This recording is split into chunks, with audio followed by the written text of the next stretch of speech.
Good morning, good afternoon, good evening, and good night. My name is Elias Derrickson, and I'm here to talk about the Carboniferous Rainforest Collapse.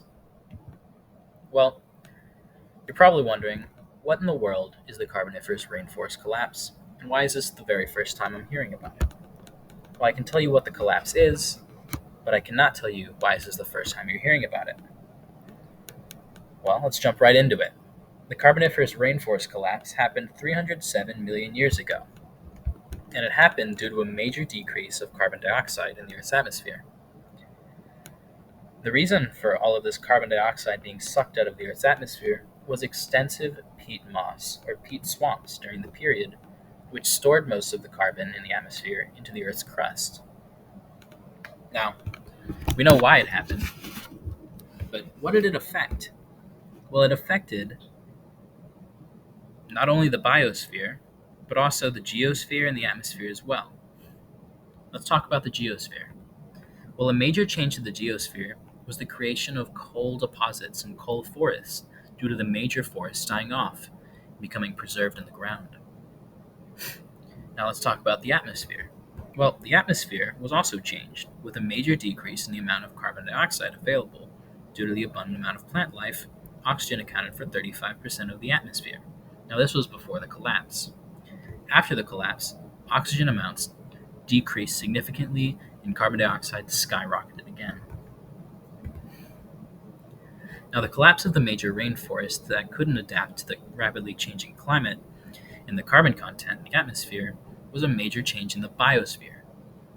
Peat moss swamps also started to die off, and due to the collapse of these forests and swamps, many of the animals that relied on them for sustenance died as well. Now, you're probably wondering, gosh, this sounds an awful lot like a negative feedback loop with all of this carbon circulating. And you'd be correct. Now, the major feedback loop during the time was a negative feedback loop, like we talked about, and this was caused by the decrease of carbon in the atmosphere. And this decrease of carbon caused rainforest ecosystems to collapse and the carbon in the atmosphere to increase because of it. Now, you're probably wondering, how is this different from today? But before we get to that, I want to talk about how scientists know and understand what happened. This was 307 million years ago. How do they have any idea what's going on?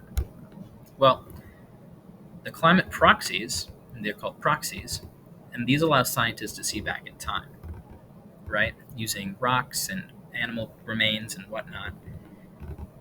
But anyway, the proxies that they use were the carbon isotopes in the rocks, along with coal deposits and the isotope levels in that coal. And on top of that, they even use fossilized plant and animal remains to see what's happening. Now they use all the carbon and the oxygen stored in the rock and stuff. I don't know, it's a whole lot. I don't really want to get into it. But let's get to the question in front of us. How is this different from today? Well, the changes in the last 150, 200 years are similar to the changes after the Carboniferous Rainforest collapsed.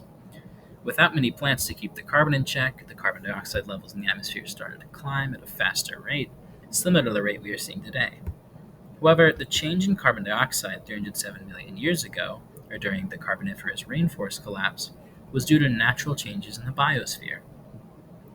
Whereas now, human activity is causing the major increase of carbon levels in the atmosphere. Now, you probably have one last question, or maybe you don't, maybe you have a ton, but the question that's on my mind is, I don't know, could this be used to study our climate system today as a what not to let happen? And yeah, the answer is yes. I don't see why not. This is an example of what happens when plant life grows too strong for the amount of carbon in the atmosphere. It's similar to the way that deer and wolf populations fluctuate in nature.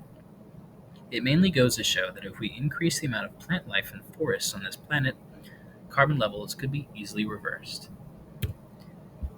Well, that's all I have for you about the Carboniferous Rainforest collapse. If you have any more questions, you can email me and give me a call. I'll leave my email and everything in the comments below. These are the sources, and thank you so much for watching. Hope you have a wonderful day. Bye-bye.